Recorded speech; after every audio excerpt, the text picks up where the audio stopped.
Hey, what's going on? Welcome back. Today I'm talking about some of the gear I use and maybe a couple of little stories behind each one, each important one I feel. So starting off, I'm gonna actually just be starting off to my left here with my keyboard rack um, and MIDI controller, of course. On the top, I have my complete control. It's the Mark One. It's the first edition.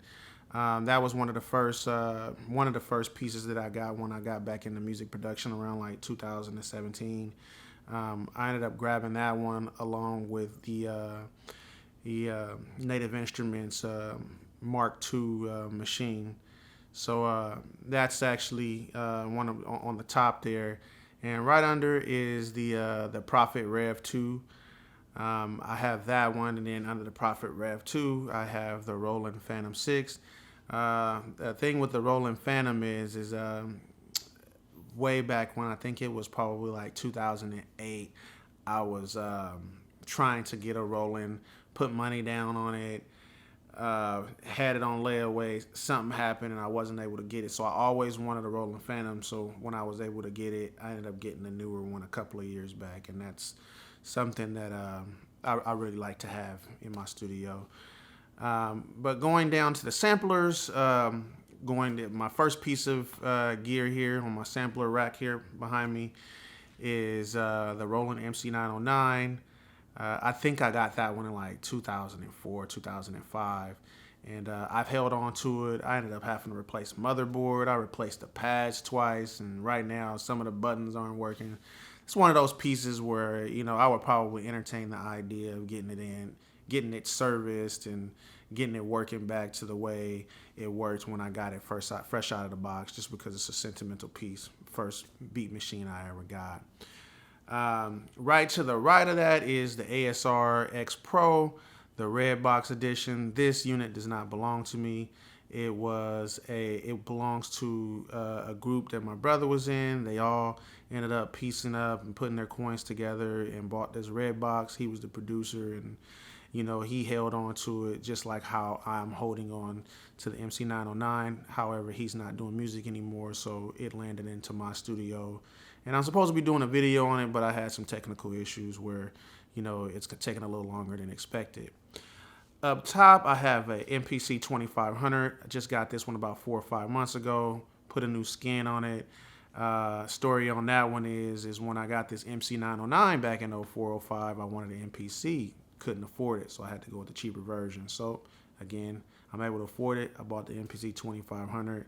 Love it. Made a couple of beats on it. I should be doing more very soon here. I love the workflow. Love how it feels to stand alone. Next, I got the MPC Live 2. Now, this was my first MPC that I ever bought. I like it. I use it. Sometimes I prefer it over the MPC-X, and sometimes I prefer the MPC-X over the MPC Live, which brings me to my next one. Is I have the MPC-X over here. It's been giving me some issues, and I got something in the making for that one, and you guys stay tuned. You'll see very soon enough. As far as controllers, I already explained it. I have the Machine Mark II. I also have the Machine Mark III. Loved the machine, liked it so much, so when they released the MK3, I ended up getting it shortly after release. I've always been on that quest to find the most perfect DAW, so I ended up trying FL Studio, and I ended up getting a controller with FL Studio. As I'm not really a mouse person, and coming from the old school and having knobs to turn, when I saw that they came out with a controller for FL Studio, I ended up grabbing it. Next, I got the Soft Tube Console 1. Same thing again. I'm able to control my plug-in with it. I love it. Another piece that I don't regret buying. Now on to next, we have the fader port. This one's good. It has a motorized fader, only one channel, and I use it on every single mix when I'm inside of Studio One. Workhorse, real workhorse. As far as my monitoring system, I have a Mackie Big Knob. The Mackie Big Knob, I've used it for many years, but as of lately, I've took it out of my signal because it was giving me just that analog noise that I didn't really want. I can understand if it was coming out of a keyboard, but I do not like that sound coming out of my monitoring system, so I removed it. And as far as the speakers, I'm running a pair of Yamaha HS8s, a pair of Adam Audio, the T7Vs, a pair of JBL Mark II 5 inches, and a pair of the Focal Alpha 80 EVOs. And I use them differently, but right behind me, as you can see, I have the Yamaha HS8s and I have the EVOs. And the reason why I bought the EVOs is because my Yamaha HS8s, I guess I was bumping a little too hard. One of them started giving out on me. But even though that one's still giving out on me, they're very transparent and I trust them. I trust what I'm hearing out of them. So even though I have one that's giving me issues, I still have them, on my stands, and I still use them during beat making. I just kind of turn it down. But onto my audio interface, I'm running an RME UCX2, the Fireface, the UCX2.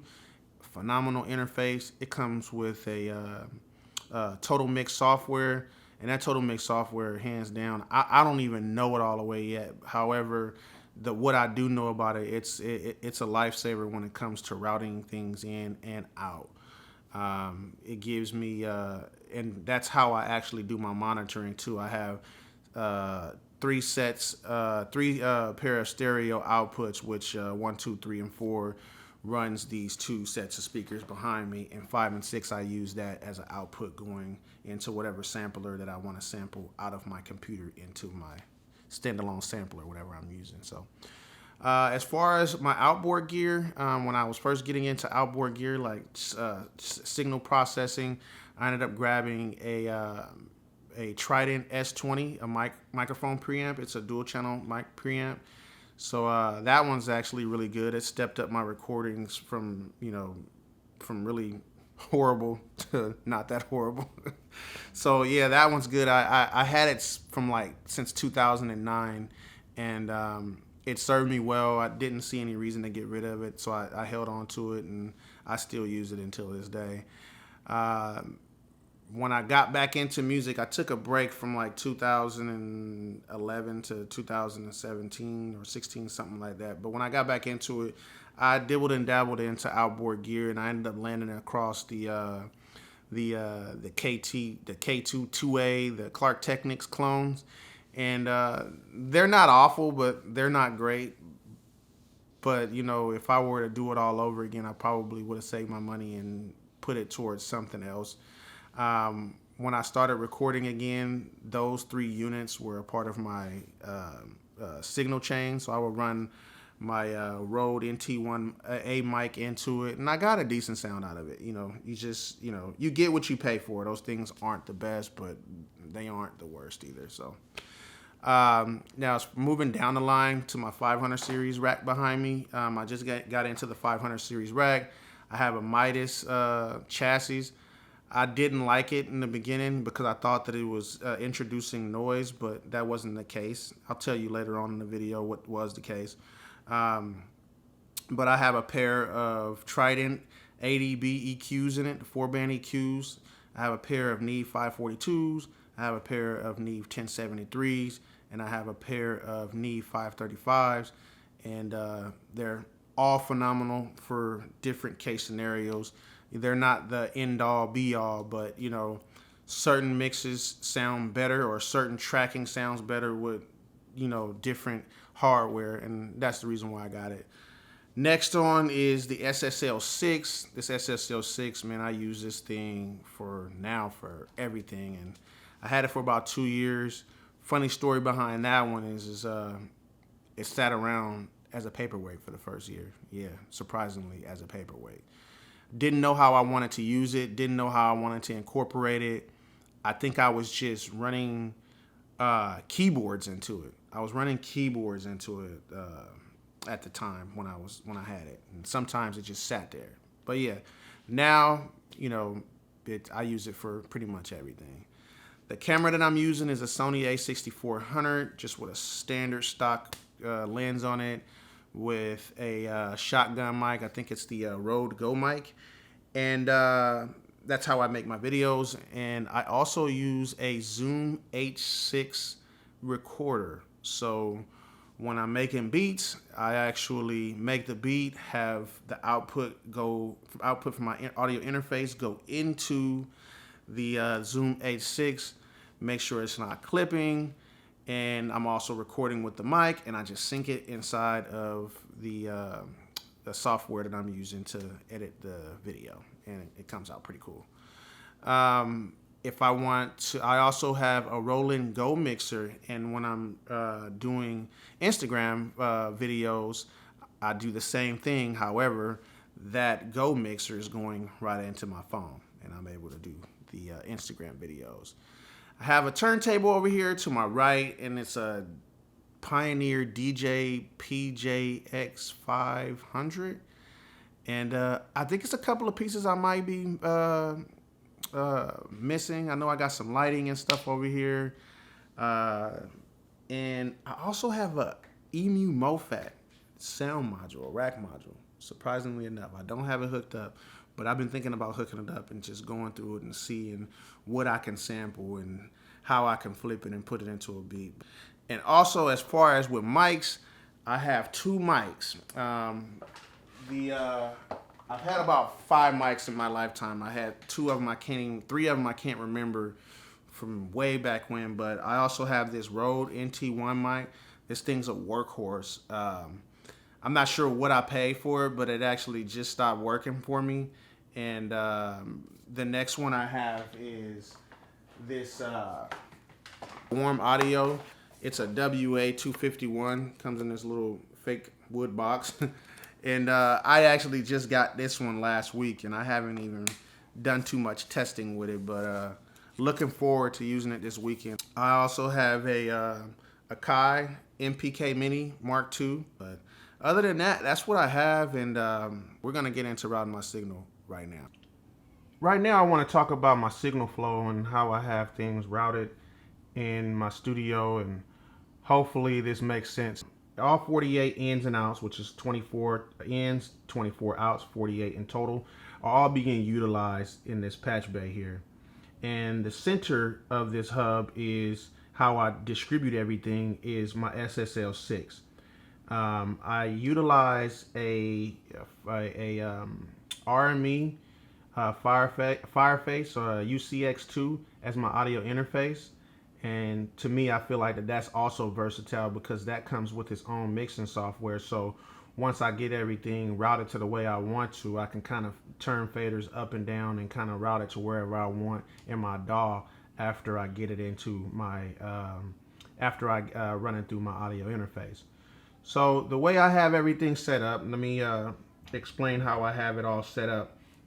So my ends on my RME, and it's not on the frame here, my ends on my RME, I have a total of 7 inputs on my RME and 6 outputs on my RME. 6, and that's stereo. So 4 sets of inputs and 3 sets of outputs until I need to actually start utilizing ADAT to expand it. So as of right now, I just only have that unit as of right now until I upgrade to get something different. But for now, the way I have it set up with my SSL and my patch bay, I'm able to utilize it to where it all works for me. So for my RME, the first 2 inputs on my RME, I have the main outputs of the SSL6 going into line 1 and 2.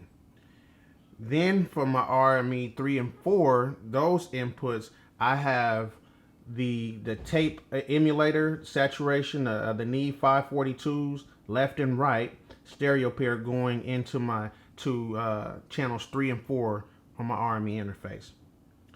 Channels 5 and 6, I have a stereo pair of Trident EQs and a stereo pair of 535s going into 5 and 6. And the way I have it set up is I have the EQs before the compression. So that's actually, you might see 4 units here, but I have them patched in and going into my audio interface as a stereo pair. So pretty much it's like they're working together. Channels 7 and 8 on my RME, which is my last inputs before I need to go ADAT, and I don't have an ADAT unit. I returned the one that I had.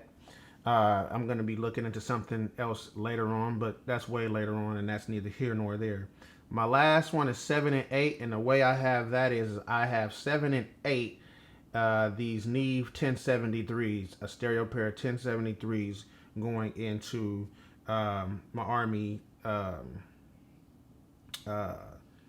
7 and 8. So the reason why I say that this SSL is kind of like the center of everything, because it has so many sets of outs, and that's how I utilize my 500 series rack here. The way I do it is my MPC Live is utilizing two of these channels here in this SSL. So the main outs of my MPC Live goes into the super analog channels of 1 and 2. Why don't I have my MPC X in there? I'm gonna tell you why. Because the MPC Live, even though they do the same thing and they sound the same, the output level is just a little bit lower on the MPC Live. So being able to have those in those super analog channels, I'm able to kind of crank up the gain more, so that way it can kind of get to the levels that I like them to be, like how they are in the MPC X. Now, there are times where I may change that, and that's what this patch bay is for, so I can just patch the MPC X is in 3 and 4. Now 3 and 4 on my SSL is a stereo channel. So the stereo outs of my MPC X is going into channel 3 and 4 of my SSL mixer here. 1 and 2 is the live, 3 and 4 is the MPC X, and 5 and 6 is my Roland Phantom and my Prophet Rev 2. And the way I have that set up and the way it's coming in through just one stereo channel is I have my Prophet Rev 2 going into the inputs of my Roland Phantom 6, and the Roland Phantom 6, the outputs both are going into 5 and 6. So if I play a key sampling in through my Roland Phantom, I will be able to play my Prophet Rev 2, and it'll be utilizing the outputs of my Phantom 6. So I'm able to use those both at the same time coming out of 5 and 6. Now, I know you guys probably seen other videos where I had this SSL6 probably lower on the desk down here, and I also had, there's more inputs and outputs in here, but I'm not utilizing them yet. For one is I wanted to make sure that I get a really solid DB connector, ins and outs, and I was looking at Mogami, and right now I just didn't have the money for it, and I really don't even have the pieces to connect it until later. So I have two more sets of stereo inputs that I can use without me having any DB connectors. That right now I still have two stereo inputs that I'm able to use with this SSL6, and they're called the EXT, the external 1 and external 2. I can use that. I can patch in my MPC 2500, or I can patch in my MC909 or the ASRX Pro whenever I want to, and have it a part of this signal flow. And remember, outs 1 and 2 of this SSL6 goes directly into 1 and 2 of my RME. So the SSL6 also has 3 sets of outs. The main outs are going into channels 1 and 2 of my RME. Now the other out, it's called bus B. Now my bus B goes out of the SSL and it goes right into the Neve 542s. And remember, the Neve 542s go back into the audio interface. So that's the way I kind of have it connected. So if I just want to throw some tape on my drums on the SSL, I'm able to do that. I could just click on bus B, bam, my drums are being tape saturated, then it goes right into the RME interface. Not only does it have a bus B, it has an alt switch. So it breaks that connection from it going out of the main monitors, the main output, and it goes in alt. And the way what I have my alts hooked up to, I have my alts hooked up to the Trident and the 535s. So if I want a different flavor, remember I have my MPC connected into the SSL 1 and 2. All I got to do is select bus B or the alt switch, and I'm able to utilize these 500 series coming straight out of my MPC. And you might ask, why do I do it that way? I don't mix with these 500 series. I track into my my DAW. So you know, I may have a kick that's flat. Wow, what am I able to do? I'm able to EQ it, I'm able to compress it, or I'm able to throw tape on it. Or I could just bypass this and just run it straight into the SSL, which that gives me a really clean sound. Using the compressors or the G comp, it can thicken things up but still give you a transparent sound. That's my routing. It's a lot more that I can actually explain. Everything just works with each other. I know that was a mouthful. So hopefully this answers the question for the gentleman that asked me how my signal flow was. And I also said some things about this Midas, about it giving crosstalk in my last video. Come to find out, when I broke everything down and I took this other patch bay out of the equation, I thought that I was getting crosstalk, but the crosstalk comes from the Samsung S patch. For some reason, signal bleeds over to the next channel, and that's something that I'd have to address with getting a new patch bay. If there's anybody else who's having problems with these patch bays, let me know if you're experiencing that same issue where, you know, signal from one channel is going over to the left or right of the other. Thank you, and don't forget to like, comment, and subscribe. I appreciate everything.